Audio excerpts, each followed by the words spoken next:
Hoje, entre os empreendedores, tem muito negócio de puta, você faz a empresa, você faz o primeiro pivot em 2, 3 anos, aí em 5 você começa a negociar, pega esses VCs chiques, né, brasileiros, e eu adoro eles todos, inclusive investem em companhias minhas aí que estão.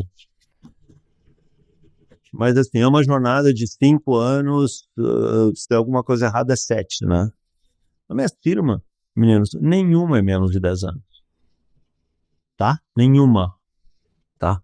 Eh, o Terra, vamos lá, a gente fundou, Sérgio Preto, a gente fundou em final de 87 e eu anunciei minha saída em janeiro de 2013, eu era head de não sei quem em Madrid, tinha os desgraçados do Lagos para cuidar, e era um rolo. Nós estamos falando de 16 anos, tá?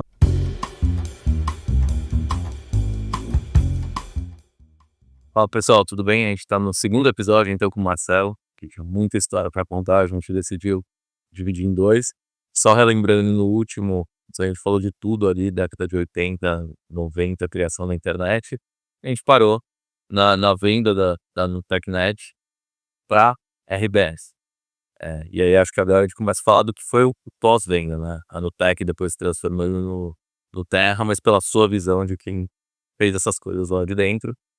Mas antes da gente começar, queria agradecer vocês dois de novo por estarem aqui, já paciência e voltou aqui conversar com a gente. A Dani pela parceria.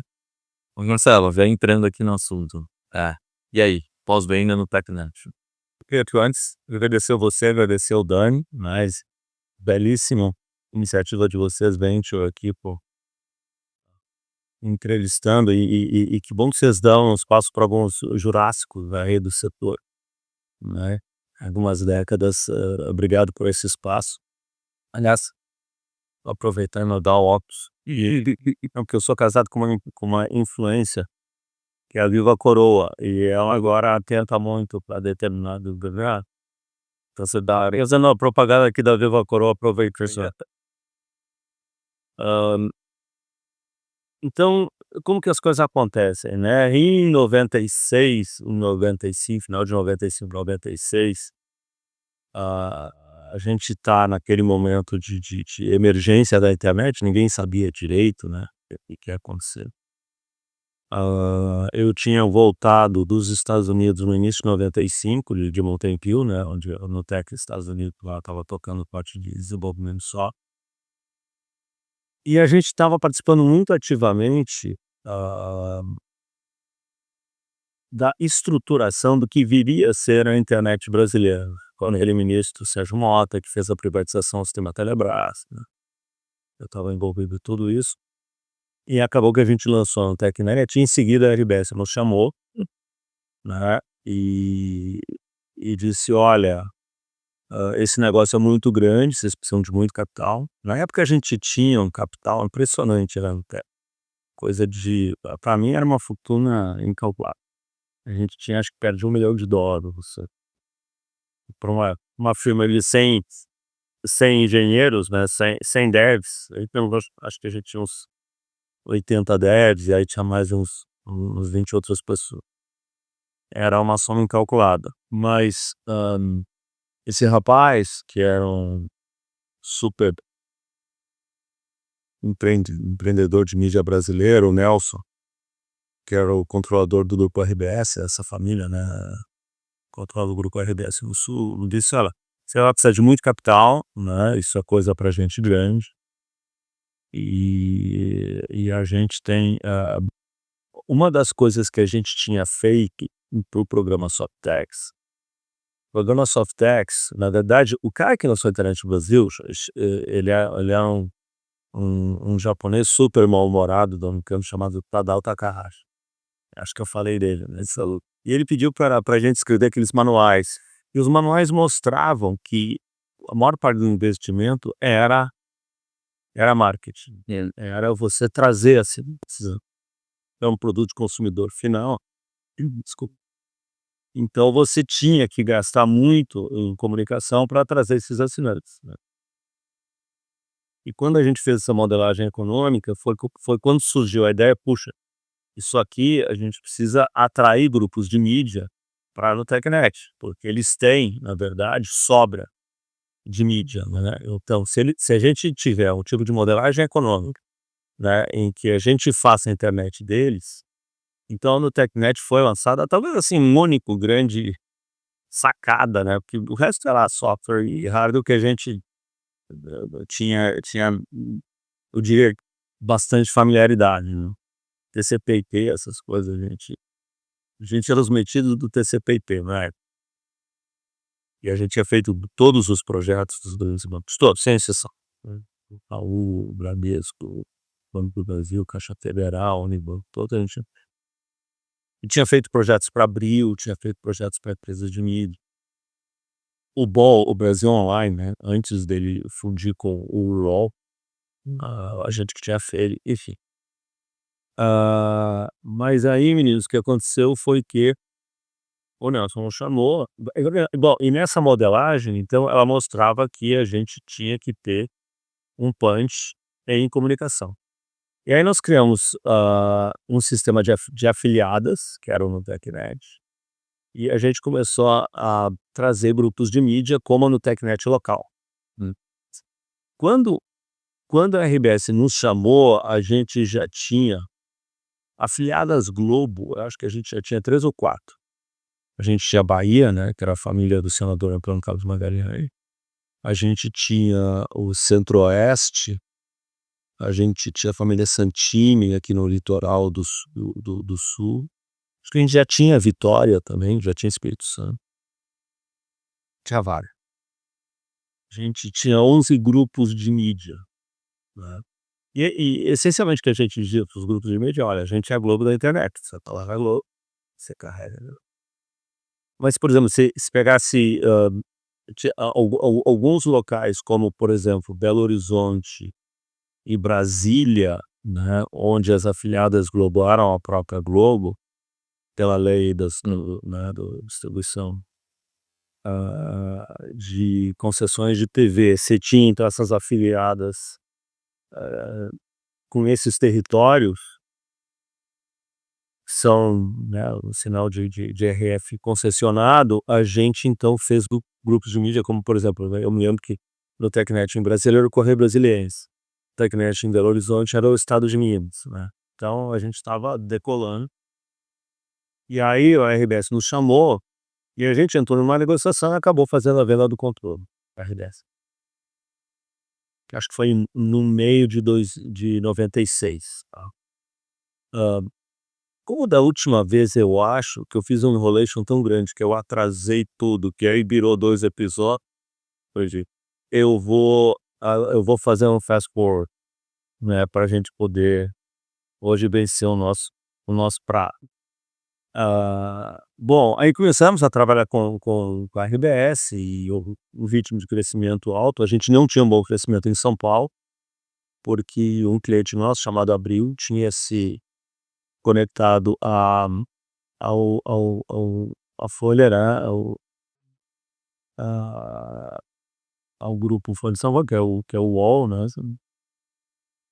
A gente tinha uma relação realmente de competidor, né, com o UOL em São Paulo, então no Tecnet e o UOL eram competidores, né, no Tecnet não poderia nunca vencer nesse mercado com a força de mídia que tinha.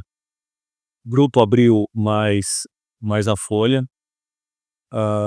mas aí com o grupo RBS a gente fez um lançamento, aqui inclusive um café da manhã para o mercado publicitário, eu acho que isso já foi final, agora eu não lembro, mas eu vou chutar que foi no final de 97. A partir da entrada do grupo RBS, eu e o Sérgio Pedro ficamos com uma posição relevante na companhia, mas a RBS assumiu o controle, e acho que no final do ano seguinte a gente lançou o ZA, que foi nosso segundo nome, né, e o ZAS era um portal, né, então a gente tinha o produto que era acesso, que era o ISP, né, mas o ZAS tinha uma redação, né, que inicialmente acho que a gente começou com 30 pessoas na redação, e lançamos o ZAS, que era um portal de conteúdo, né, em que o grupo de mídia afiliado local, ele tinha uma parte na sua região da capa, né. Então era bem um modelo, muito inspirado numa outra companhia, eu não vou citar nome, pessoal super bom de lá do Rio. E aí a gente tinha, né, uma divisão dos delicados, né, da receita publicitária com proporções e tal. Então a gente tinha a força local e a força nacional da redação, dos As no Rio Grande do Sul. Eu me lembro que no lançamento o host do Café da Manhã do Mercado Publicitário foi o Jô Soares, coisa meio só assim bem, hã, a cara do mercado, né, super divertido ele estava de bom humor, então e e aí e e aí o projeto foi evoluindo, né, ah, e tirando o Rio e São Paulo, no Rio a gente crescia bem, a gente tinha uma afiliada lá que era um senhor, um investidor que ele mesmo tocava e super ágil, hã, muito bom executor, né, brigão, muito bom, sempre brigou comigo. Mas assim, se pegasse, por exemplo, Bahia, Rio Grande do Sul, Santa Catarina, Espírito Santo, Minas, Brasília, não tinha como competir com os As, Uhum. né, porque a gente tinha o grupo de mídia local, né, então a gente tinha um jornal local, né, hã, e aí começou um período de crescimento extraordinário, crescimento correndo extraordinário dos As. E aí uma coisa que todos sabíamos, né, é que, realmente o capex vinha muito na frente, porque teve uma época que você quase tinha que financiar o assinante, Hum. né, porque o assinante precisava do modem, precisava então mesmo a gente tendo resolvido a rubrica de comunicação, né, que eram os grupos de mídia, você tinha muito hardware para financiar o assinante. E aí meninos, eu me lembro que nós tínhamos dito: "Olha, enfim, a Lutec, né, vocês são empresa, enfim, super qualificada tecnicamente, mas precisa ter uma estrutura de capital que vocês não têm, a RBS pode suprir". Eu sei que quando chegou o final de 98, início de 99, ele me chamou e disse: "Olha, ô Lacerda, um portal internet precisa de uma estrutura de capital muito grande, isso não é uma coisa para a RBS. Eu não vou conseguir falar de receita, mas naquele momento a gente devia ter uma receita acima de um dinheiro da época de 300, 400 milhões de reais. A gente saiu de 30 para 10 vezes mais. Exponencialidade. Ah, e aí a gente começou um roadshow, né, a executiva Slow, né, que era a Suya, que tinha vindo do grupo Ardex, que era a diretora lá de telefone, ela é espetacular. Eu me lembro que ela entrou e botou na cabeça que ela ia me demitir em 3 meses, porque eu devia ser um mala sem alça e todo mundo ganhava bem. Uma das coisas que impressionou, ela vinha do sul, da RDE. Ela achava o salário bem uma coisa meio gauchística, assim. Eu falo porque eu sou gaúcho, hã, venho de gaúcho, né, era paulista. Mas muito bem, aí, meninos, que aconteceu? A gente começou um roadshow, né, e aí não começamos um roadshow. Aí primeiro houve um episódio que é muito marcante para mim, na minha carreira, né, na altura eu já episódio Homem de Médio, 37, que eu ganhei o e tinha uma coisa de que a gente, enfim, o comprador já se sabia quem era, porque era, uma família do Rio, que tinha operações de TV e que tinha negócios com a família gaúcha, então era mais ou menos aquela família que vai comprar, e gênios de tudo, né, o Aldeúdo. Hã, e aí colocar a McKinsey para fazer o valuation, né. e eu fui designado para acompanhar e assessorar, e fiquei quase full-time nos estudos da McKinsey. E eu me lembro que a McKinsey chegou a o valor, hoje faz 20 anos, eu posso falar, me der na cabeça. Essa altura eu já nem sei ao certo o que é, o que eu me lembro, mas eu me lembro que a McKinsey chegou à conclusão que o negócio valeria em torno de $25 milhões. Isso era final de 98, eu acho. Final de 98. Mas já tinha tido o IPO do Netscape e já tinha. O Netscape sim, eu acho que sim, já estava crescente. Os diziam, não, mas o Netscape tinha um IP, a gente não tinha um IP. Eu tinha um SP, sei lá, e nossa. Eu não sei de onde é que a McKinsey tirou. Eu sei que o menino, que era meio chefe dos modeladores, né, ele chegou, ele veio validar antes de levar pro Rio, né? E ele veio validar isso comigo, né? Ele falou, pô, quanto você acha que valeu? Eu tava com algum incômodo, né? Eu não vamos falar sobre isso, mas eu tinha um incômodo. E ele falou, pô, ele me apresentou um discounted cash flow, uma perpetuidade, uma taxa de desconto. Olhei para aquilo, eu $25 milhões. Não. Você quer que eu diga assim? Dependendo do ano, a companhia não vale nada. A companhia não tem IP, não tem. Não, daí ele ficou mega preocupado, mega assustado, se retirou para refazer cálculo, né? Mas eu não validei 25, eu digo, olha, pode valer, mas pode não valer nada. Não. Agora eu não me lembro direito, porque eu tenho bem elevado. Mas assim, uma das coisas que eu me lembro é que o Nelson, ele gostava muito. A RBS tinha contratado um sujeito chamado Nicolas Negroponte, que na época era um super star, até hoje eu acho, do MIT, que escreveu, Um computador disso ainda. tinha escrito papers e não sei o que, né? E ele tinha falado de suas companhias valer uma fortuna. E acho que numa conversa com o Nelson, eu falei, não quer falar com alguém, né? E pegar algum balizador um pouquinho mais concreto e tal, né? E aí ele ligou, alguém, acho que da RBS ligou para um advisor, um banco, né? E o sujeito quase teve um infarto, falou, não, como é que é o negócio? Quantos assinantes tem? Quanto que fatura no Brasil? Que tamanho é o mercado? É 4 vezes mais o piso, tá? E aí eu me lembro que daí eu... Isso é fato. Ele pediu, não, me manda uma carta dizendo quanto você acha.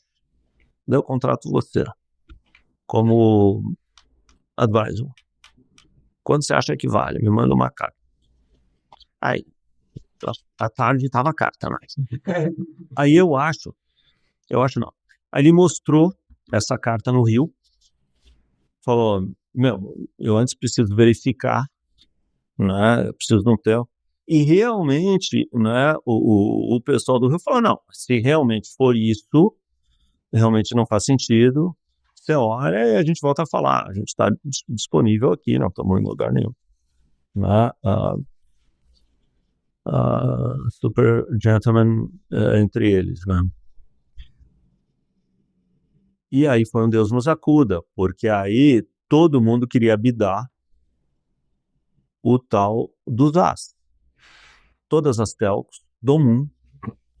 Aí foi, né? E a proposta ganhadora era uma injeção de capital, uma primária de centenas de milhões de dólares, numa companhia cujo pre-money, esse valor eu me lembro, era 425 milhões de dólares 3, 4 meses depois do grupo telefônico. Ou seja, saiu de 25 para 400, agora eu não sei se é 425 ou 475. Tá? Aceita margem de erro. Nessa altura, né, o Sérgio Preto e eu, né, Sérgio Preto, meu sócio fundador, a gente tentava se manter em silêncio para não ficar gaguejando, mas assim, nada parava de pé. O valuation não parava de pé, a nossa participação não parava de tudo que você olhava era um negócio meio sem pé nem cabeça. E aí acabou sendo feito, eles fizeram um negócio, né? A Telefônica entrou, né? E aí eu tô me enrolando de novo, tá indo devagar de novo. Mas o capítulo é que só encerrando aqui assim, em 3 anos, a gente tá falando de 3 anos, você tinha no Tech, você é um provider B2B, empresa de engenharia, Empresa de desenvolvimento de software raiz. É verdade. conectada à essência da estrutura de redes do começo. Você criou um software que fazia TCP/IP, que é a gestão de máquinas de rede comercial, que foi o começo da internet. E você viabilizou isso via Anotec.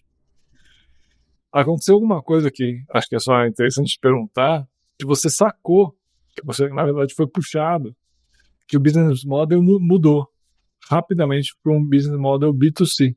Talvez você foi um dos primeiros casos de que teve que rapidamente, o que a gente chama hoje de pivotou o business model, sacou que precisava de dinheiro, que hoje em dia a gente chama de CAC, adquirir cliente, pôr dinheiro na frente, e você conseguiu executar esse modelo. A parte OPEX do CAC a gente resolveu com os grupos de mídia. Não, a parte CAPEX não. Esse é o ponto. Mas deu tão certo não, assim, que levou a esse lugar. Essa sua narrativa, ela conta corretamente a história, né? Apenas, o único reparo que eu faria é que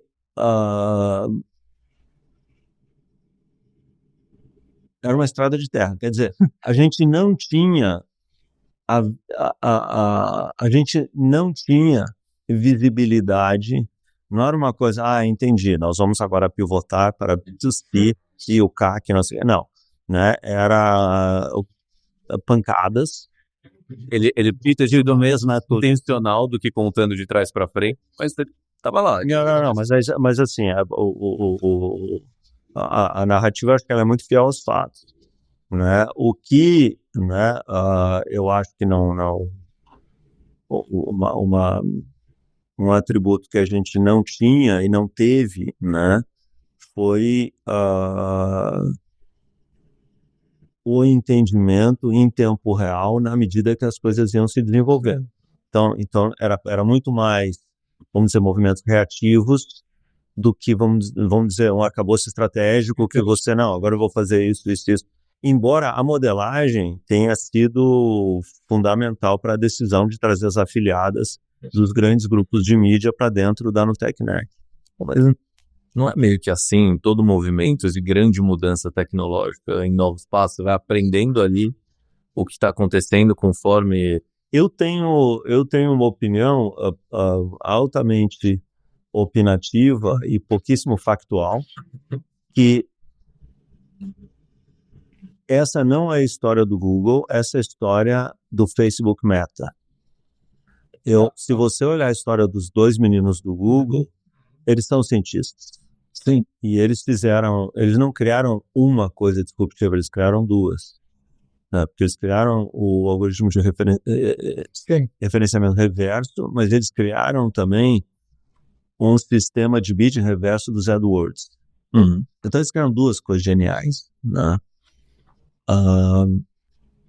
Se você pegar, por exemplo, a cultura da Apple, eu acho que a cultura da Apple é muito parecida com os Googlers, porque a cultura da Apple é uma cultura de o consumidor não sabe nada, nós somos os caras e nós vamos dizer para o consumidor o que presta, o que não presta, como é que funciona, como que não funciona. Sim. Essa não é, eu acho, uma cultura de uma Amazon ou de uma Meta, que acho que são empresas aí mais laboratoriais. Elas vão experimentando, elas vão prototipando e elas vão aperfeiçoando o protótipo. E tem um quê que acho que Estamos aqui para dar opiniões, não solicitadas. mas que casa na tua vivência, e é um termo que eu estou estudando, que é intuição estratégica. Que é isso. O teu cacoete foi de rapidez, ter intuição, que eu tenho esse benchmark aqui, que são o business model de mídia. Deixa eu seguir ele, porque ele está pronto. Você tem um jeito muito carinhoso, né, de trazer conceitos mais elaborados. Assim, eu estava lá, o que eu vi era mais para pancadaria do que algo tão sofisticado, mas estamos juntos. Mas sabe por quê? Porque a gente tem essas... Quando você está dentro do redemoinho, você acha que você está parado. E você está na velocidade do centro, mas você está todo ao redor, você não está vendo a transformação que está acontecendo. E caiu nesse... Pois eu abri esse capítulo para encerrar, que foi um dos maiores exes da história daquele momento da internet, e marcou e fincou bandeira que existia business de internet que podia ser de centenas de milhões. Então a gente estava nos anos 90 começando a se inspirar pelo caso do Netscape, que puxou tudo isso, e você criou esse caso no Brasil. Falando em exit, né, o que acontece? Né? Você tem esse choque, que é um valuation que, eu me lembro, foi apresentado $25 milhões, que depois se transforma em algo superior a $400 milhões, em coisa de 3 meses. Esse negócio é concluído em junho, então a gente começa no final de 98, acho que maio, junho, o negócio está escrito e é concluído. Aí, quando parecia... E aí a gente recebe um investimento quase ilimitado, não tem outra palavra, tá? Aí, nesse momento, como eu tinha participado muito, fala um pouquinho de mim, né? Dessas negociações e de tudo. Essa altura, quando a Silvinha depois eu fui ser presidente da minha Telecom, tá? Ela não só não conseguiu ser demitida, como foi perseguida. E acabou sendo a CEO da minha. Então, assim, né? Quando você vê talento, não é porque o talento está a fim de lhe degolar, que você não vai perseguir isso. Caso não seja degolar, se você for degolar, também talvez persiga, porque nada é pessoal. Então, a essa altura, eu estava com um protagonismo daí revivido, né? Porque aí entrou o Grupo Telefônica, né? E talvez eles vissem em mim um pouco um protagonismo de empreendedor, essas coisas, né?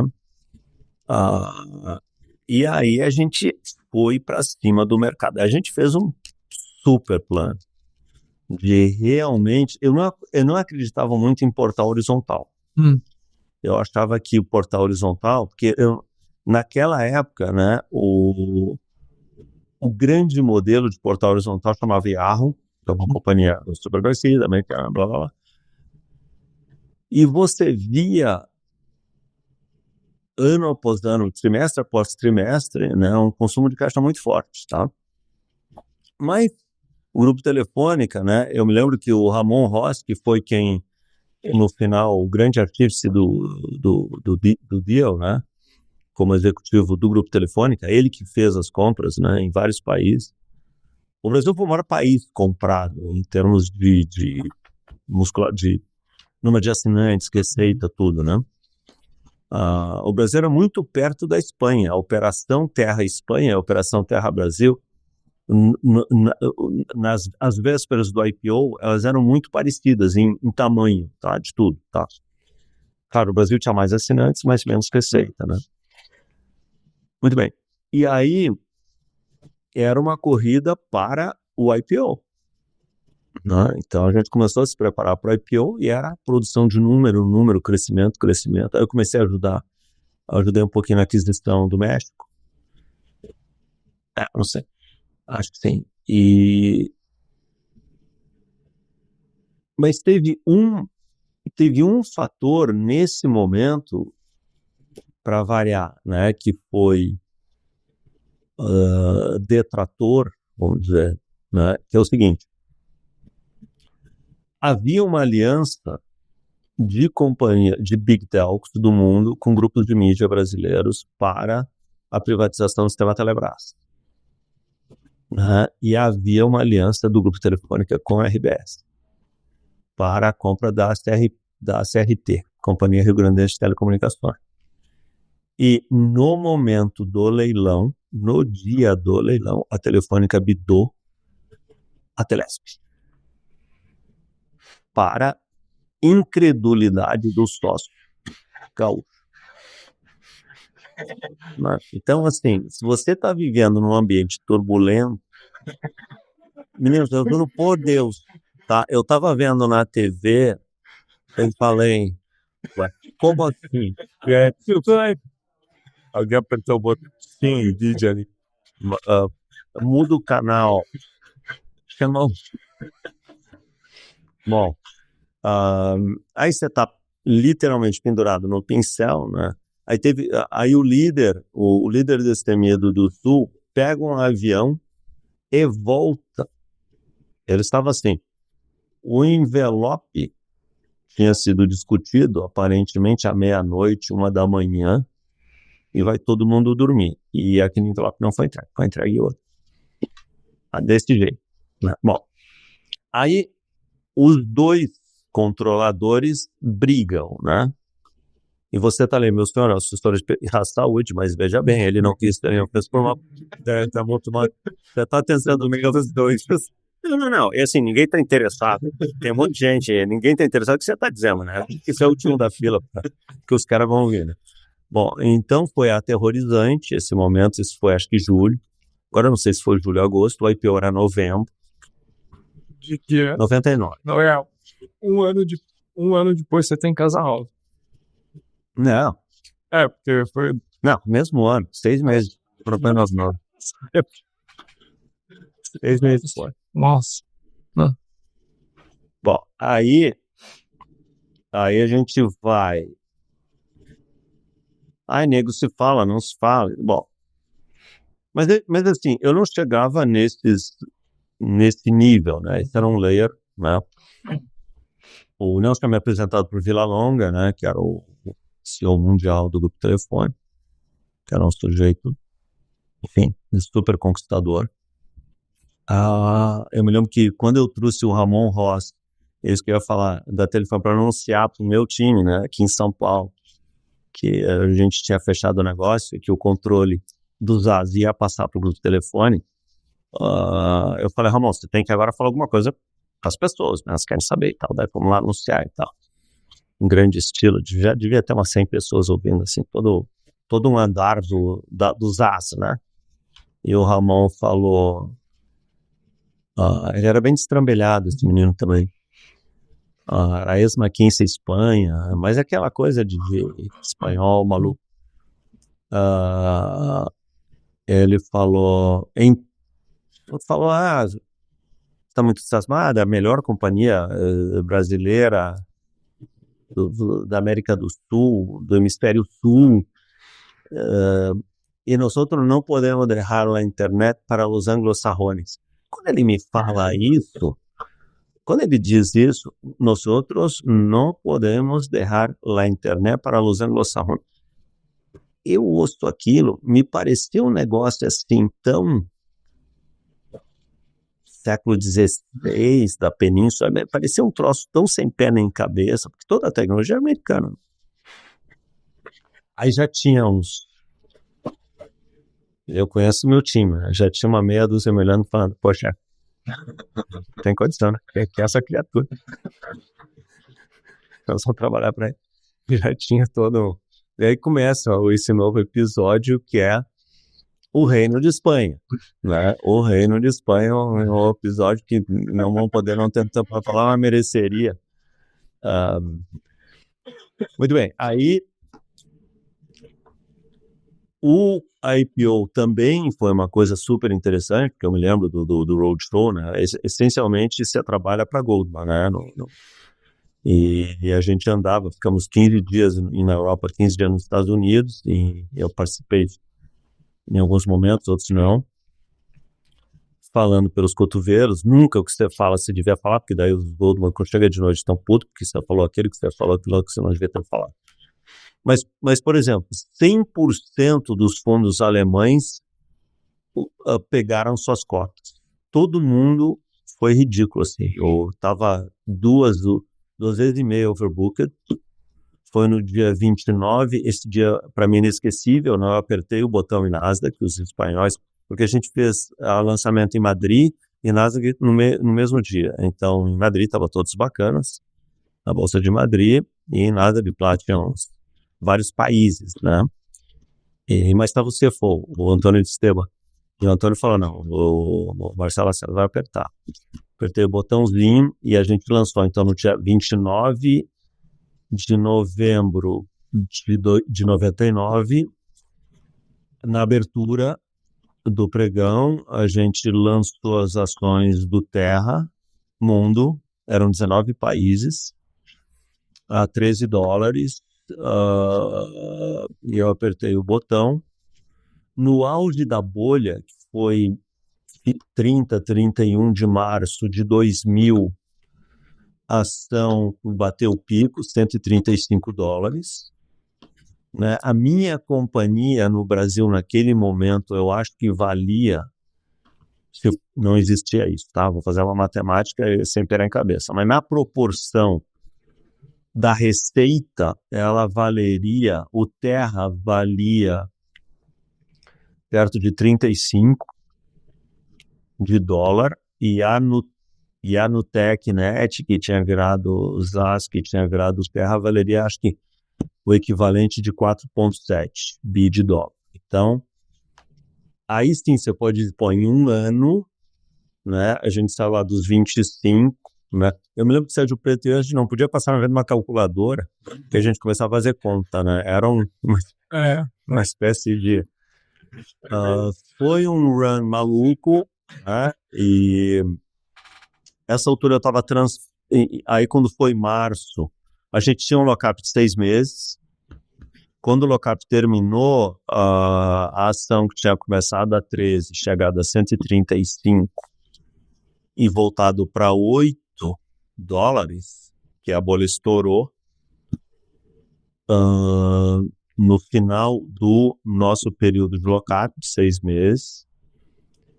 E aí teve uma clausulinha que a Silvia, no apagar das luzes, no contrato lá de junho de 99, ela falou, eu não sou trader, eu não gosto dessas coisas, não sou do mercado, eu quero um preço médio dos 6 meses. E aí os Machado Meia, não é possível. E daí, bota uma cláusula, mas como é que vão fazer? Não, bota um put contra o grupo Telefônica do preço médio das ações, faz uma formulinha babaca, uma cláusula de 4 linhas, que nos permitiu exercer um put a €80 contra o grupo Telefônica. Então, a história tem altos e baixos, né? E aqui encerramos. Eu estou sem palavras. Fica imaginando do outro lado, quem botou essa cláusula no contrato. Não. Assim, eu em agosto eu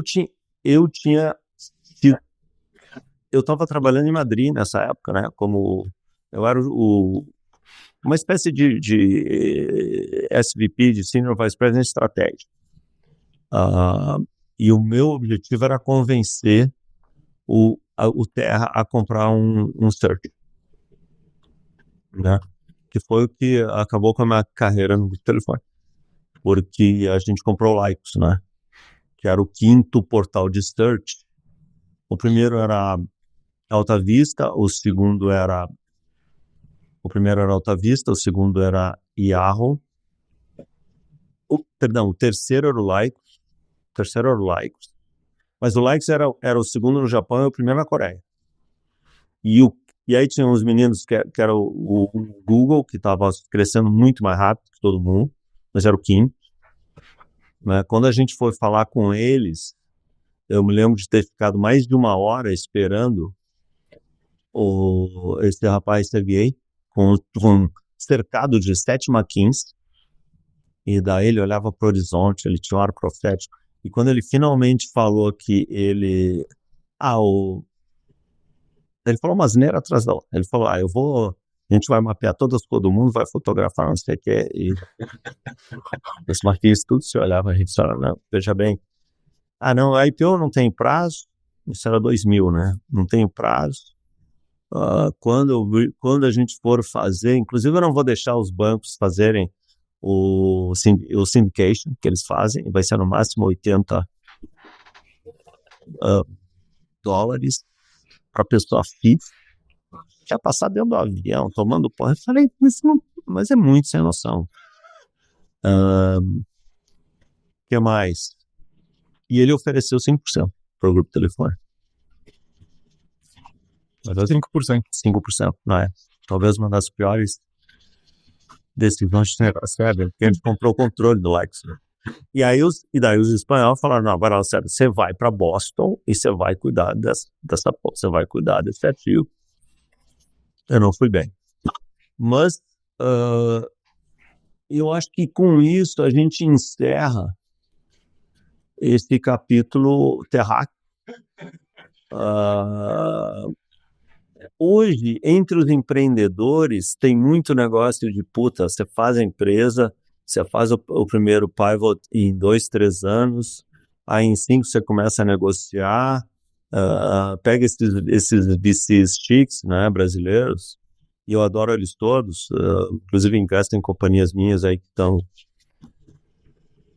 Mas assim, é uma jornada de 5 anos, se tem alguma coisa errada é 7, né? A minha firma, meninos, nenhuma é menos de 10 anos. Tá? Nenhuma. Tá? O Terra, vamos lá, a gente fundou, Sérgio Preto, a gente fundou em final de 87 e eu anunciei minha saída em janeiro de 2013, eu era head de não sei quem em Madrid, tinha os desgraçados do Lycos para cuidar, e era um rolo. Nós estamos falando de 16 anos, tá? E o Sérgio Preto ainda ficou mais 2, 3 anos, a Silvia também. Então, para mim, não tem. Então, para fazer um jump rápido, essa empresa chamada Fulano, que eu tinha comprado esse ISP desse menino, que era o Rogério Suberberg, em 98, eu acho. Ele virou meu assistente, super inteligente, e aí ele quis fazer o Fulano, né? Daí eu falei, não, eu coloco o capital inicial, que foi, acho que $50 mil, $100 mil, 99. Depois, né, quando estava indo mal, 2 fundos que tinham investido, acho que $4 milhões na empresa, me chamaram de volta. Eu acabei recomprando esses fundos, que foi quando a gente pivotou para virar agência, chamada FBIS. Eu saí agora, em 31 de dezembro de 2023. Acabei de sair da FBIS, 24 anos. Né? Quando eu comprei o controle da empresa, todo mundo queria vender a empresa em 2008.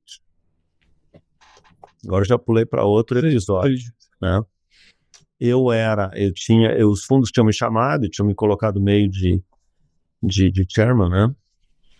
Mas eu tinha acho que 15%, 10%.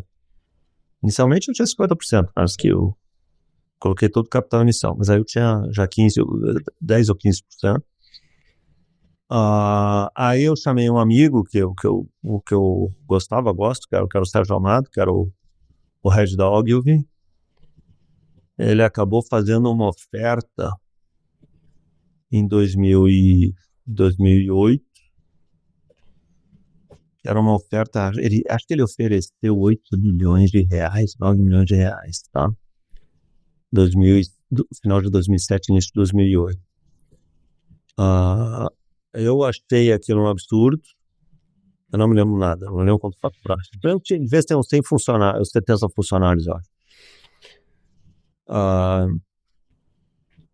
Aí, como que acontece? Olha, essa é uma outra história super peculiar, porque ela também é bem desse... Aí, vem a Newman, que eu adoro a Newman, mas que, enfim, é outra peculiar. Aí, não, daí eles queriam assinar, daí eu falo, pô, eu não vou liderar esse troço, então lidera você, Rogério Silberberg, que eu não vou liderar um troço, eu acho que esse preço não está certo. Me afastei, eu estava conduzindo a negociação, né? Aí eles assinam um term sheet, aí começa o due diligence, aí ela acha com um monte de gente não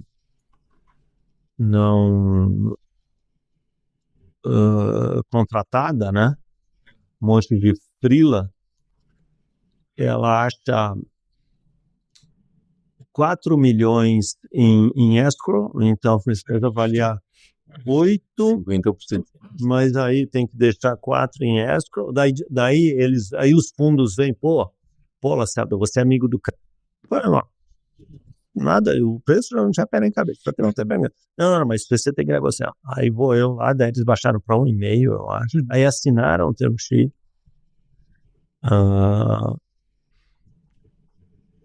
Olha essa história, gente. Essa outra história bem...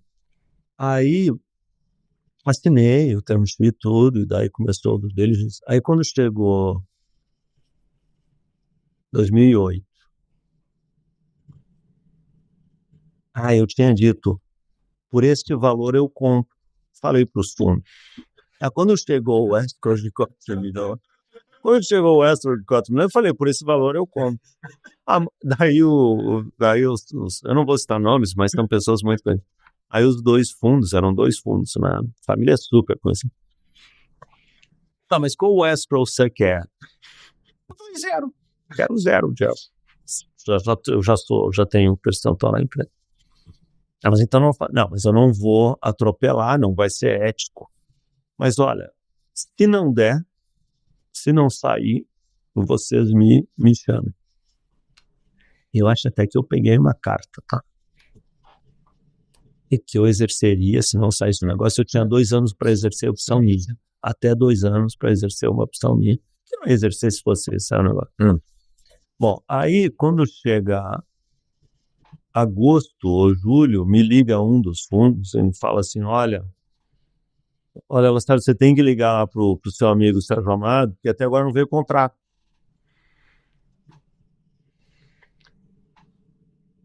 Daí eu falei, pô, mas como que faz?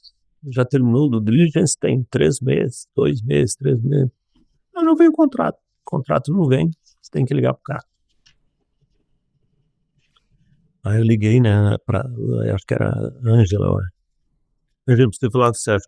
Não, porque o Sérgio, ele vai hoje à noite para amanhã, porque amanhã ele vai fazer uma apresentação, ele está terminando a apresentação, e puta, ela não vai. Eu falei, Ângela, não tem problema, ele não precisa nem falar comigo. Fala para ele o seguinte, ele comprou uma firma minha e esqueceu de pagar. Se para ele deixar o cheque com você, eu tô pagando, no final da tarde eu passo aí e pego o cheque, ele não precisa falar comigo. Ele pode deixar o cheque. Aí me liga. O Sérgio, você tá louco? Você tá falando?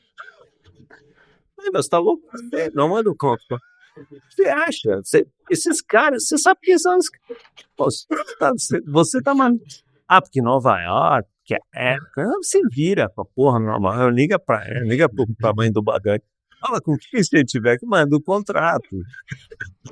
Eu tô usando aqui um vocabulário, vai ficar mal. Vão me demitir, pô. Ótimo. Aí... Tá, mas deixa eu me esquecer do assunto, tudo bem. Aí, passou um mês, me liga, agora eu vou falar nomes. Liga o Clóvis Meurer e fala assim, você viu o que aconteceu? Falei, do que você está falando? Não sabe nem o assunto. Você viu quanto que vai dar o resultado da companhia esse ano? Da FBIS? Falei, não. Vai dar tanto. E o nosso estatuto do fundo, eu não posso vender uma companhia por menos de 3 vezes o EBITDA. O negócio caiu porque vai dar. Porque a empresa foi bem. Porque a empresa foi bem. Eu falei, nossa, que bom que eu tenho uma opção. Está exercido. Está exercido. Então, que bom que vocês me deram aquela opção. Está comprada a companhia. Aí já aproveitei e comprei um bando de garotos que tinha, que eram stock options, que não sei o que. O Rogério queria sair. Tá. Essa companhia, meninos, eu vendi. Eu comprei o controle, eu tinha 60% dela. Claro, levei o Sérgio Preto, coitado do Sérgio junto, que sempre faz os cheques junto. Isso foi final de 88. Acho que foi início de 89. Não, final de 88. Novembro de 88. Aí, claro, eu não fiz do diligence, fiz super rápido. Paguei, eu me lembro que eu tinha, era quase a recepção do Detran, assim. Tinha os stock options, tinha umas 20 pessoas que já tinham. E eu saía fazendo cheque. Só os caras assinavam no livro, transferia as ações, não sei o que fazer o cheque. Aí eu fiquei 60 e poucos anos na companhia, eu vendi para a WPP em 2011, em janeiro ou fevereiro, carnaval. E eu vendi essa companhia por 100. Porque a companhia cresceu feito um foguete, que aí né, o investimento em mídia digital virou paulada, e eu ainda fiquei, eu e os meninos lá, a gente ficou com 25%, quase 30% da companhia. Então, e esse é um outro período muito legal, né, que eu conheci esse super capitalista mundial, que eu tenho grande admiração, que é o Martin Sorrell. Foi jantar em casa. Teve uma época que ele queria me botar no board da WPP. Ele me botou no advisory digital da Unilever, ia para Tailândia, naquelas palestras. Foi um período muito rico de estar junto com a emergência dos veículos digitais, né, e das redes sociais, e o início do Analytics, isso tudo para mim, né, e é super interessante, né, porque, assim, toda a facilidade que eu acho que eu tenho, de verdade eu tenho, com modelos abstratos, com raciocínio abstrato, matemática, essa parte dos criativos é muito fascinante você ver essas pessoas, né? Sim. E que tem a ver, então, com a Magnópolis. Pode pular? Pode, mas tem um ponto aqui no meio. Em 2008, você comprou o controle da... eu tinha 50%. Eu sou cofundador com o André Silberberg. E aí, fui sendo diluído. Em 2011, você vendeu para a WPP. Só que a Blue Telecom, se eu não me engano, tá no meio desse caminho. Tá, a Blue Telecom, que é uma... 2008. A Blue Telecom, que foi uma ideia de Jerico, não tem outra explicação. A história da Blue Telecom é assim. É que, contando assim, dá um ar adventurous. Mas a verdade é que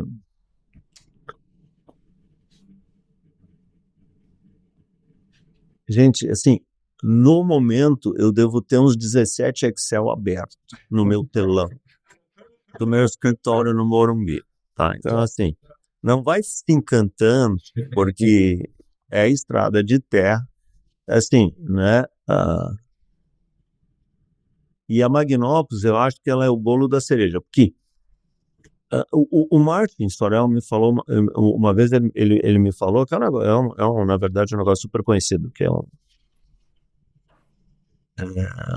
bem clichê, mas eu gosto de alguns clichês. Ele falou: a plan is nothing, planning is everything.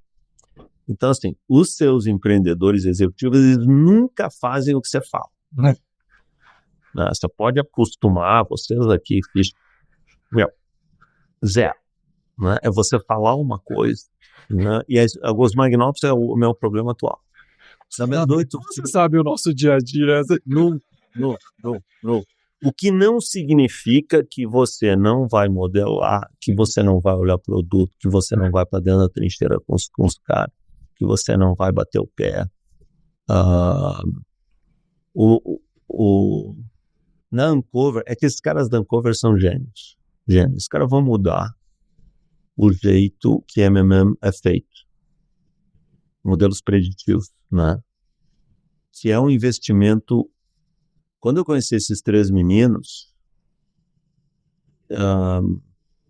os meus 3 últimos investimentos foram decididos, juro por Deus, em 5 minutos. O rapaz começou a falar, eu olhei e eu pensava, eu não posso entregar que eu tô bem. O meu espaço, eu tenho que me segurar. Eu preciso achar força para não me levantar e abraçar este jovem. Eu vou me entregar para esta pessoa. Então, a possibilidade. E o caso do Uncover é esse. Mas a Blue Telecom, então, você falou de Blue Telecom. Blue Telecom em 2008, me liga um amigo e fala, pô, eu tenho uma telecom para você comprar por $1. Né? Compreende? Daí ele chama Brian Stewart, ele é da gangue de Denver lá. Em Denver tem um monte Denver os caras de Denver são os caras de telecom da década dos anos 80, 90, 70, 80, 90. Estão todos lá. Aqueles grandes fundos. Os caras fizeram fortunas com tudo, tá? Todos. Comcast, Broadcom, esses caras. Multimilhardário. Daí eu falei, pô, Brian, eu tô aqui, aluguei um apartamento em Barcelona, tô com meus filhos aqui, minha mulher e tal, se eu iniciei minha paciência. Não, mas veja, que os caras têm 1.000 quilômetros de HFC, né, de Hybrid Fiber Coax. O Brian sabia o que dizer. Eu falei, tá, eu vou olhar, não vou olhar agora, mas eu vou olhar, agora eu não consigo, não sei o que e tal. Aí ele começou a me mandar, aí desligou o telefone e começou a mandar e-mail. Aí eu comecei a olhar, então eu falei, what's the story? E aí tinha uma telecom gigante, uma companhia de cabo gigante, que chegou a ser a 3ª ou 4ª do mundo, de uma família americana, e os caras tinham falido, os caras se alavancavam maximamente, tinham falido, e tinham deixado operações no Brasil, que eles tinham comprado, bidado, e eles tinham 14 operações em duas holdings, uma chamava Via Cabo, outra chamava STV. Do Sul, 2 holdings do Sul, mas tinha, por exemplo, a concessão de Porto Velho, de Rondonópolis, de Campos, Macaé, tinha um monte de concessões bacanas, tá? Mais redendes analógicos, né? E a internet estava começando a achar em redes HFC, estava começando a disparar, né? E aí a gente foi fazer, daí ele montou uma reunião no headquarter da massa falida, que era em Denver, para variar. Levei o Sérgio Preto, coitado, amarrado para ficar lá 2 dias ouvindo a história. Né? E aí aí eu ofereci $2 milhões. Era um CAPEX que tinha 15, 20, $25 milhões de CAPEX, mas estava sucateado. E E tinha passivo, tinha um puta passivo de tudo. Tinha passivo de tudo. O principal era cobertura, né? Porque nas outorgas você tinha que ter uma cobertura nos bairros. Então, isso vira passivo, né? Porque você tem o Anatel, né? Que tem multas e que tem não sei o que você tem que construir. E você tem que colocar capital, sim. E aí conheci esses caras, meu, que eu adoro, eu nunca mais vi. Agora, falando com vocês, me lembro, essa dupla dinâmica. Era o Jeff Brodsky e o outro, que era o mais sensacional. Ele era um senhor já de 70 e poucos anos, de um super escritório, daqueles super escritórios de Nova York, os dois nova-iorquinos, de tudo. Aqueles fim de semana lá em... Bom, puta, tá me escapando o nome do outro. Eu me encantei com o outro, e acho que ele gostou muito de mim. E daí eu ofereci $2 milhões.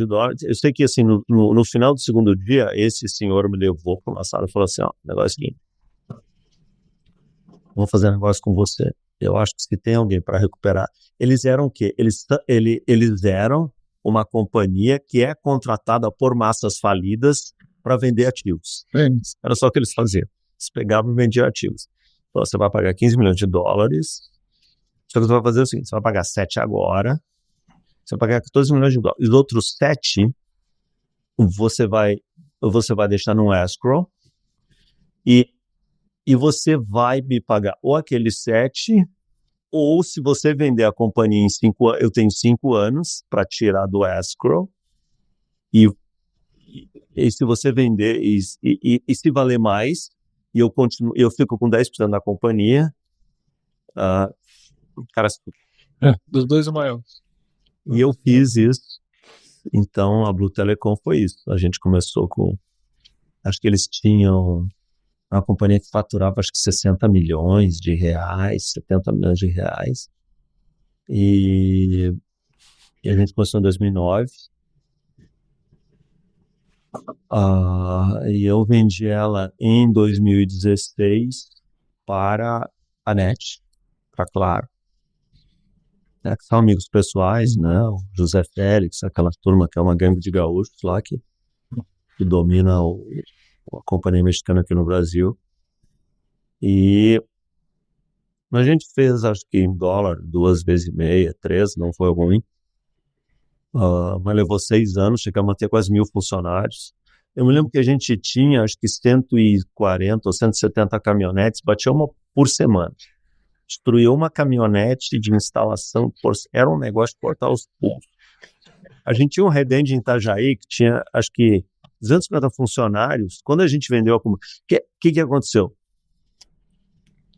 A gente tinha 24 operações em 9 estados, mas assim, ó, eu me lembro que em 2010, 2011, a gente foi trocando os redendes por redendes digitais. E a gente tinha que comprar Cisco, porque se a gente comprasse Huawei e um dia a gente resolvesse vender para Claro, não era plug and play. Era quase plug and play, mas não era plug and play. Então a gente teve esse cuidado. Mas uma coisa inesperada foi que em 2011 mudou a regulamentação. A Anatel mudou a regulamentação e o que eram outorgas bidadas foram abertas para licenças, passou a ser um serviço licenciado, um STM, que você comprava uma cidade como Rondonópolis, por exemplo, que era nós, Dourados. O nosso cluster de Itajaí era fantástico. A gente tinha Itajaí, Brusque, Itapema, e a gente estava entrando no sul do Balneário Camboriú. Um clusterzão, assim, super bacana, sul no norte. E aí a Anatel mudou a regulamentação e você comprava por R$9.000 uma licença. Este país se chama Brasil. Né? A gente era a segunda maior operadora de cabo do país. A primeira tinha 7 milhões de assinantes, a gente tinha 300 mil assinantes. Né? Eu imediatamente fui para uma mesa de negociação. Falei, meu senhor, o senhor é o cara. E fiquei negociando 1 ano. Nesse 1 ano, nossos 13 principais mercados, o meu maior concorrente construiu rede em cima de 11, né, como incentivo às conversas. Então, não foi assim uma ideia muito brilhante, meu caro Pietro. De 6 anos, que deu 3 vezes em dólar, não foi bom, assim. Não, mas eu Mais brilhante. Não, mas assim, uma coisa que o Dani falou, que é o seguinte, né? Eu acho que o duration não é 5 anos, Isso. tá? Eu acho que o duration é 7, 10, 12 anos, mas eu acho que o múltiplo não deve ser, em dólar, não deve ser 3, 5. Eu acho que a gente tem que falar de múltiplos de 10, 15 e 20 em dólar. 40 não seria ruim. Então, assim, eu acho que são poucas apostas, né? Eu não acredito em fundos que fazem 50 investimentos. Eu prefiro fundos que fazem 10, 12, 8. Aqui, de novo, palpite não sobre... Eu sinto muito. Não, mete. Mas eu acho que a gente está falando de... E talvez aí por isso a gente chega, talvez no último... o bom da criatura que fala pelos cotovelos é que o entrevistador não sabe... Quanta coisa falta, é bom escrever o roteiro. Eu escrevi o roteiro e ele puxa. Não, mas ela que de expectativa. Mas o Dani falou, nós vamos falar isso. Não é verdade, o Dani falou, nós vamos falar isso. Você tem que você tem que fazer, não sei o que. Eu tô tentando cumprir aqui o... Não, vamos lá, vamos parar. Tem um gancho, só esse ponto da Blue, é que é muito, de novo, é um business muito de hardware, né? Então, a tua história, de novo, tentando conectar, que é onde você está hoje, né? Tua natureza é muito software. E ISP, né? Telecom, é um play de hardware e OPEX e ganhar mercado, né? Go to market, a agressividade comercial e ganhar o quanto antes quando o mercado está aberto. Se chama certa reserva de mercado, né? Mas a Silvia ela era a executiva certa, tá? Sim. Se a gente tivesse a gente não teve uma chance mínima, tá? E eu acho que a mudança da regulamentação foi a radical. Sim. Tá? Porque a gente colocou inicialmente, eu tenho grandes nomes no cap table, a gente colocou 40, 50 milhões de reais. Se trouxer a valor presente hoje seria menos de 100. Mas aí a gente trouxe um capital de 2 fundos 100 milhões. E um próximo cheque seria um cheque de 250 a 300 milhões. Estamos falando de reais, tudo reais, tá? Mas com a mudança da regulamentação, veja, a gente fez um negócio no final de 2008, a gente tomou conta das primeiras operações em 2009, a regulamentação mudou na metade de 2011. Quer dizer, não teve muito. Né? E eu acho que mudou. Tá? Eu me lembro que na ABTA de 2009, né, eu fui o painel de abertura era o José Félix, aquele menino da Globosat, que era o head da Globosat, que agora não me lembro o nome, mas que era o cara, o José Félix, que é até hoje o CEO e chairman da Claro no Brasil. E eu. Me convidaram porque eu seria vamos dizer, o elemento exótico. E entre outras asneiras, eu falei, para desespero do rapaz do Global, que é um cara super bacana, ele botou a Globosat de pé, né? A Globosat, hoje é um dos grandes ativos, né, do grupo.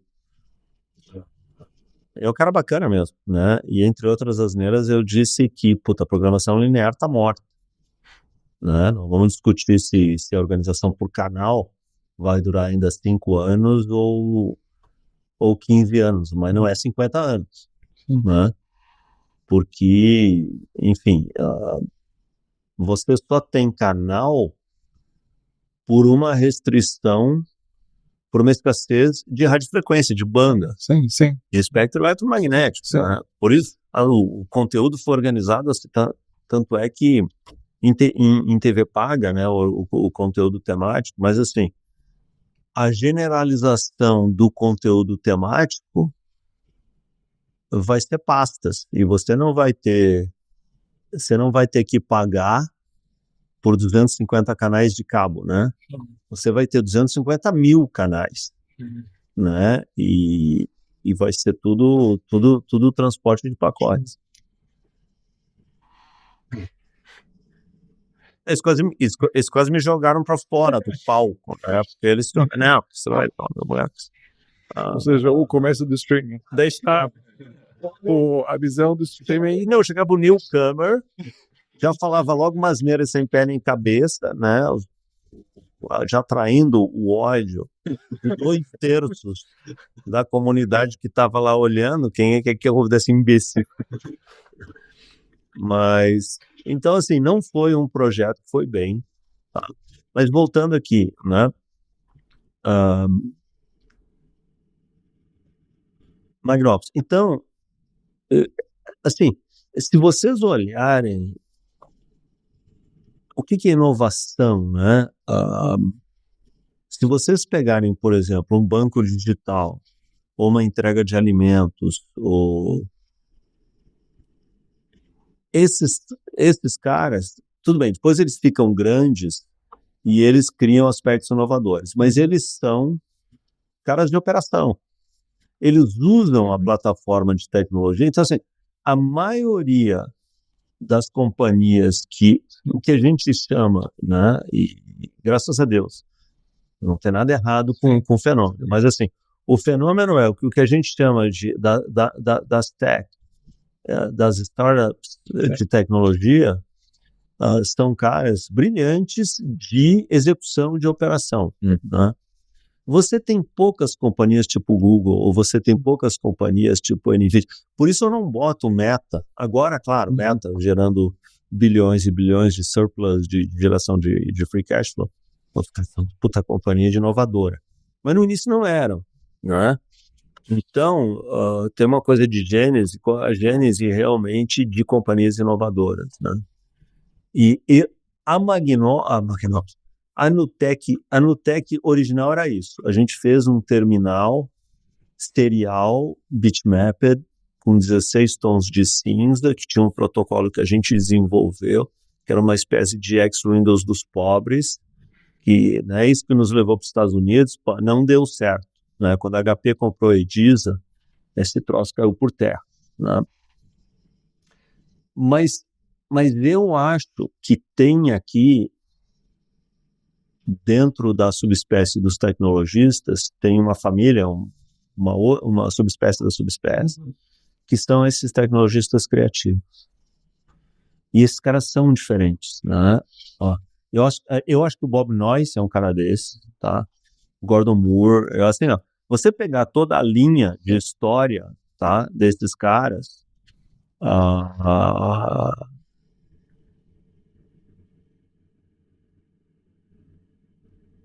eu acho que o chinês da NVIDIA é um cara assim, tá? Eu acho que os meninos do Google são isso. Eu acho que a gente tentou ser isso na Nutec, lá, quando a gente tinha 20 e poucos anos. E aí, quando eu conheci o Ben Grossman, né, que é o início da Magnópolis, é quando eu conheço esses rapazes de Los Angeles, né, e 2 deles tinham ganhado o Oscar. E eu nunca tinha conhecido gente que tinha ganhado o Oscar. Eu falei, tem que me contar essa porra, como é que eu... E daí, a gente começa a conversar, né? E eu acho o Ben Grossman, que é um dos fundadores, eu acho esse cara gênio. Eu acho ele, né? Um cara que tem um brain power diferente mesmo, né? Eu já conheci, acho que esses dias eu estava pensando, eu conheci acho que 3, talvez 4, né? Numa vida de... comecei a trabalhar com 18, então eu trabalho há 46 anos. Conheci 4. Aí já fui dar palpite, né? E aí é o negócio do Hutzpah, né? Já fui dar palpite pro menino, que, você ganhou o Oscar, mas, meus amigos lá no início dos anos 90, eu morei em Mountain View. Vocês são os puta metidos que ganharam o Oscar, mas vocês ainda... Meus amigos lá, cada um tem $100 milhões hoje, eles ainda dirigem o Civic, o Corolla, vocês dirigem uns puta carros, vocês estão pagando mortgage do... Como que funciona? Me explica. Como é que é a parada? E ele achando engraçado. E aí eu adorei esses caras, adorei. Fui visitar a companhia que eles trabalhavam, chamava Pixel. Quando eu fui visitar, ele estava fazendo um Star Trek, ele era o diretor de VFX do Star Trek, dos últimos, que eram... Ele, inclusive, concorreu ao Oscar com esse filme, mas quem ganhou foi um filme chamado Gravity, que também é espetacular, mas eu acho ele espetacular. Eu consegui influenciar um estabilizador horizontal de uma navezinha que eles estavam montando. Ele tinha 700 caras trabalhando no VFX desse filme, tá? Não é brincadeira essa parada, tá? Hoje, agora com AI, isso já mudou muito, né? Aí eu comecei a dar palpite no modelo de negócio, aí conheci o fundador da empresa, um alemão que estava 20 anos em Los Angeles, e ele tinha... Era tudo errado nessa indústria. Essa indústria de VFX, todas quebram depois que ganham Oscar, uma atrás da outra. E o cara nunca acerta o orçamento, né? No orçamento, o que eles ganharam Oscar, que foi um filme chamado Hugo, do Martin Scorsese, eles tinham 70% do custo do filme era VFX, era efeitos visuais. A estação de trem, tudo não existe, né? Foi tudo montado. Aí eu comecei a me interessar muito, e aí conversa vai, conversa vem, 6 meses depois fiz uma oferta pela Pixel, que era a empresa que eles trabalhavam. Ofertas, aí já trouxe os brasileiros, nós vamos fazer um puta negócio e tal. Aí, aquele ar de cansaço dos amigos, né? Puta Lacerda. Assim. Mas assim, é telecom. Né? Mas aqui é outra história. Mas você tá lá, comprou. Não, mas lá é outra. Mas aqui, isso, 2013. Isso foi 2011. Então, em 2012, eu mandei oferta. E a gente tinha alugado 4 famílias, uma casa no North Shore. Na frente do lado de Pipeline ali. E a gente terminou a oferta lá, tá, uns advogados brasileiros, meus amigos, e dos 3, 2 eram 4 famílias, né? Eu e tinha mais 2 que eram com investidores, né? Eu não posso falar disso, mas a gente acabou de perder o Silvio, né? Mas, enfim, aí... daí o sujeito não aceitou, e ele tinha 95% da empresa era dele. Os funcionários tinham 0%. Uma empresa de 300 pessoas. E os outros 5% era da noiva dele. Ele também estava noivo, tinha 20 anos. Então, assim, era um negócio... Gestão de capital. Eu fui tomar um café da manhã com ele lá em LA e falei, mas você não vai aceitar? Não, veja bem, não sei o que e tal. Aí eu vi que era um encrenque que não ia aceitar nunca. Qualquer proposta ele não ia aceitar. E quando ele estava quase quebrando, um ano depois, eles estavam saindo, eles eram os caras mais caros, me chamaram, você não quer fazer um projeto com a gente, tal, você ainda quer fazer? Eu falei, não, eu quero, mas a gente não tem uma ideia. Eu falei, não, mas eu tenho. Não tinha, né? Tô indo aí. E a gente começou em final de 2013 a Magnopus. Então a Magnopus hoje, ela tem... em Los Angeles, a gente tem um time que deve estar hoje em torno de 140 pessoas. A gente comprou em final de 2021, a gente comprou uma empresa pequena perto de Londres, que tinha umas 30 pessoas, hoje tem umas 60. E essa é uma deep tech. Essa é uma companhia de algoritmos, né? A gente fez coisas super diferentes, né? Uma que é uma das mais conhecidas é a gente fez um projeto para a Disney. A gente já fez quase 20 projetos ao longo de 10 anos, né? Um dos projetos, um projeto que é icônico, que eu acho que mudou um pouco da história das animações, foi um projeto que a gente fez para um filme chamado The Jungle Book, que agora eu vou chutar que foi no 2º ano da companhia, em que no Brasil chama Mowgli, né? E que o menino é um artista real, é um menino, um humano. Tem 10 minutos, né? Não, mas tem que passar a palavra para você. Então, e aí a gente botava uma Tractana, que era um iPad, e a gente ficava renderizando os animais em volta dele, em tempo real. Então, o diretor, o cinematógrafo, eles dirigiam ele vendo. A gente, né, a gente ficava montando em tempo real, eles dirigiam os animais, né? E aí esse diretor, né, que virou um puta amigo nosso, é um cara muito próximo, né? Tanto o Alex Henning quanto o Ben Grossman, né, que são 2 fundadores, eles são muito próximos dos diretores. Eles fizeram mais de 30 filmes, feature films, né, filmes grandes, né? Nosso primeiro projeto grande, logo a empresa começou a não saber o que ia fazer, né? E daí logo os meninos falaram com o Martin Scorsese, que é muito próximo, e já deu um puta projeto pra gente.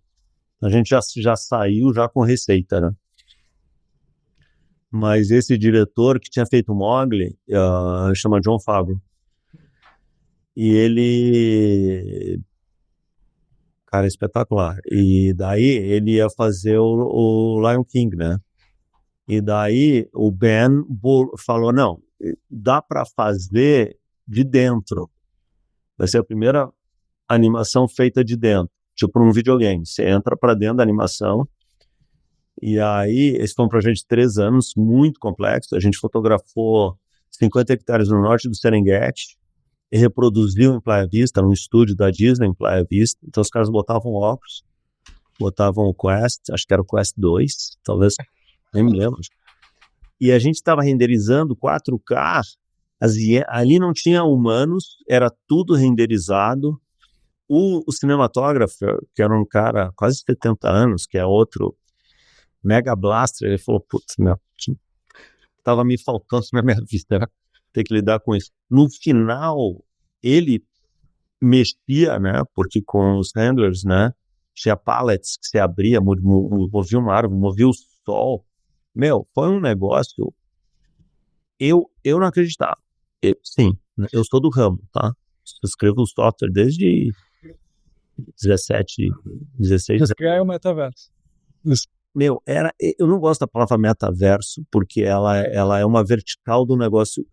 Mas se a gente tiver aqui, eu gosto com spatial computing ou immersive computing, né? Metaverso é uma aplicação, né?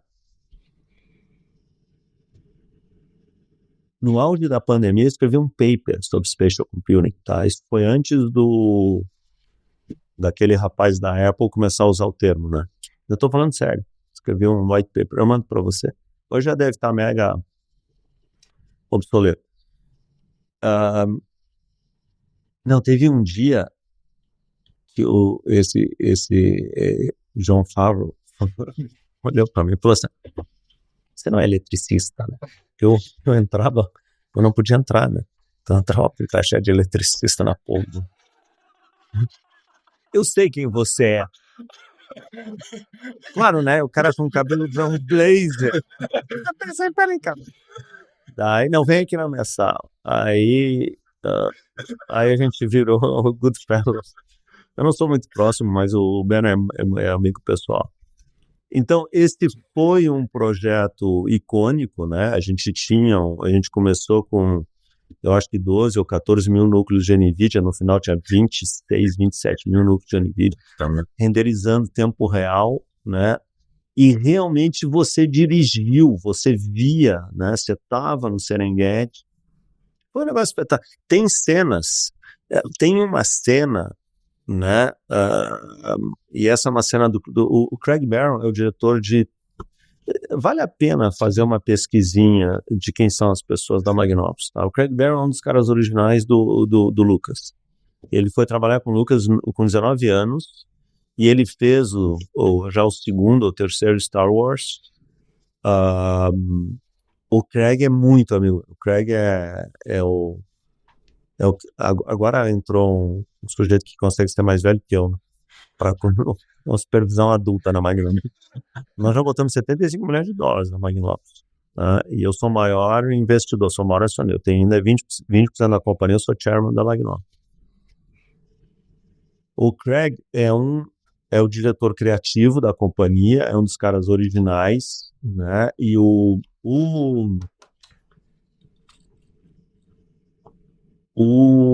Oscar do Craig é num filme que o rapaz vai ficando mais novo, o Benjamin Button. O Craig Barron ganhou Oscar nesse filme.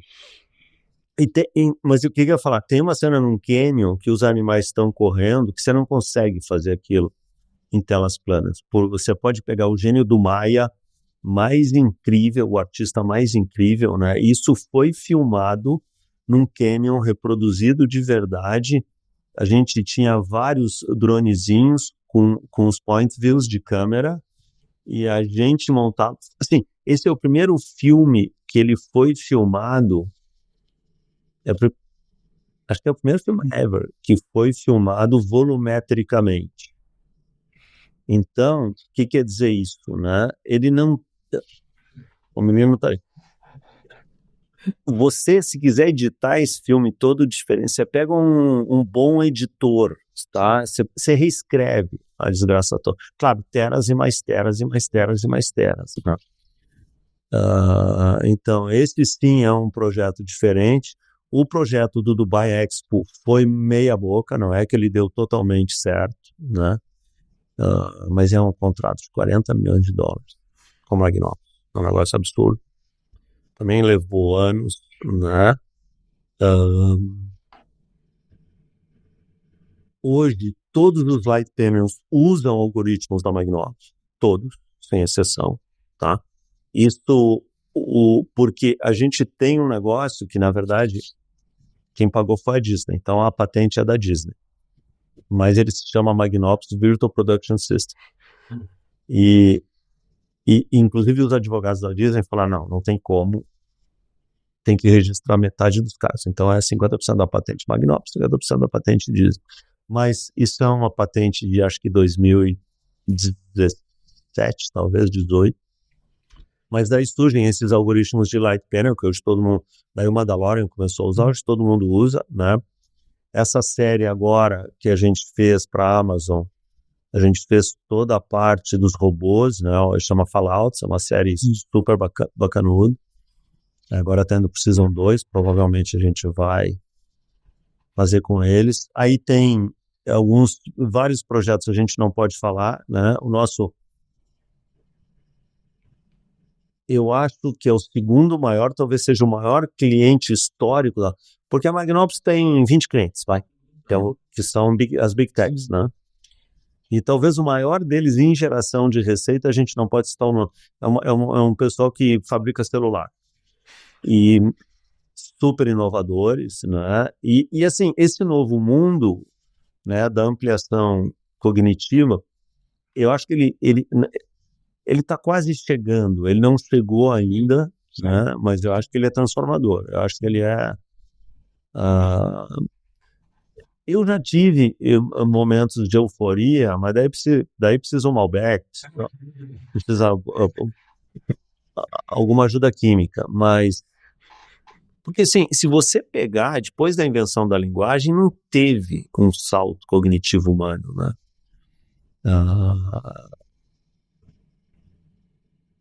E ando com a impressão que a estupidez está aumentando. Eu acho que talvez o grande embate humano não seja civilizatório, né? Seja da ignorância, né? Porque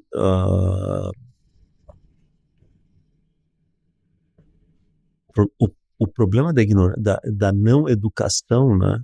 Você vê, assim, eu queria passar meus dias, né, falando de contos do Isaac Asimov e batendo esse tipo de papo. Você não consegue. Não há interlocutor. Né? Novo iluminismo. Não tem. Seja um novo fantástica que você construiu. O que eu estava me questionando é realmente o que te motiva, né? Empreender, construir, investir, o que é realmente que te move. O que eu acho que não me move é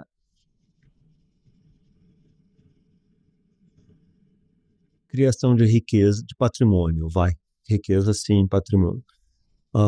Eu não faço nenhum projeto que não seja para ter resultado financeiro, né? Se eu disser qualquer coisa diferente, as 40 famílias que investem nos meus projetos, ou 70, né? Amanhã elas vão estar todas ligando, falando, você enlouquece. Então, mas eu acho, né, assim, para eu tô com 64 anos, né, mas com 12 ou 13, eu li a Ray Bradbury, Isaac Asimov, eu gostava de exatas. Então, assim, eu acho que para um garoto que cresceu lendo ficção científica, então conhecer esses jovens e ver ideias que usam tecnologia de formas muito criativas, eu acho que a Magnopus é exatamente isso. A Magnopus se eu tivesse assim uma companhia que hoje desse e assim, vocês dois estão convidados, não deixem de ir na Magnopus nos próximos 12, 24 meses, tá? Enquanto eu ainda estou por lá. Não sei quanto tempo. A Magnopus comigo de chairman, né? Mas vocês vão ver coisas que talvez só se materializem daqui a 3, 4, 5 anos, ou talvez que nunca se materializem, que são experimentos, né? Se você coloca um óculos que ele está pegando uma faixa de infravermelho e trazendo isso para luz visível em vermelho para a parte de baixo, e você começa a ver a assinatura térmica no rosto das pessoas quando elas falam, você entende um pouco do que pode ser uma ampliação cognitiva dos humanos, né? Assim, a gente ter, né, uma coisa que o Ben Grossman fala, né, sobre essa plataforma, a gente desenvolveu uma plataforma que quase não serve para nada ainda, mas que tem mais de 1 milhão de linhas de código, chama o Connected Spaces Platform, que ganhou da revista Time em 2022, eu tenho um troféuzinho aqui no Morumbi, uma das 200 invenções da década, agora não sei do que. O Ben Grossman fala que o Connected Spaces Platform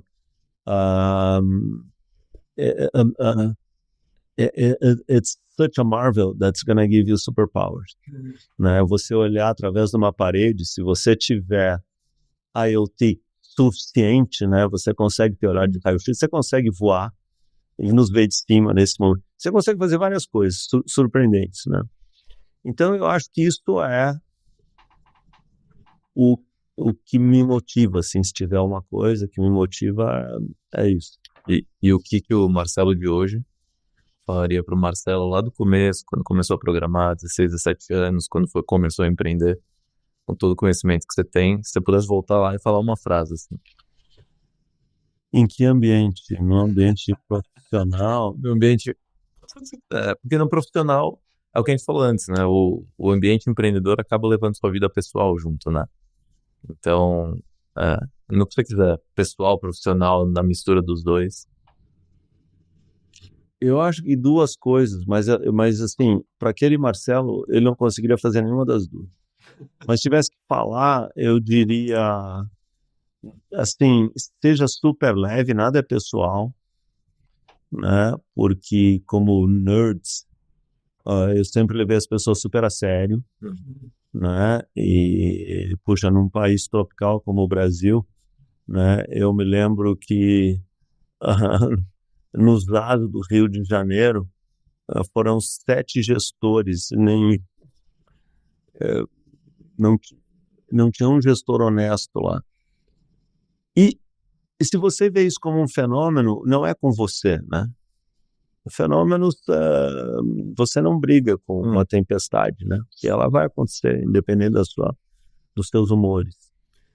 Essa é uma coisa. E a outra coisa, então, assim, não se levar muito a sério também. E a outra coisa é que eu sempre achei que por eu ser eu tinha eu tinha um predicado que eu era muito capaz em raciocínio abstrato, matemática, por exemplo, né? E aí, por isso, talvez eu achasse que não precisava de outros predicados, né? E hoje, quando eu vejo pessoas absurdamente competentes, né? Eu acho que o Elon Musk é uma criatura quase que de outro milênio, né? E eu vejo que você tem que ser bom em muita... Para os empreendedores hoje, eu falo... Porque, assim, o empreendedor adora, mas eu não sou bom em vendas, né?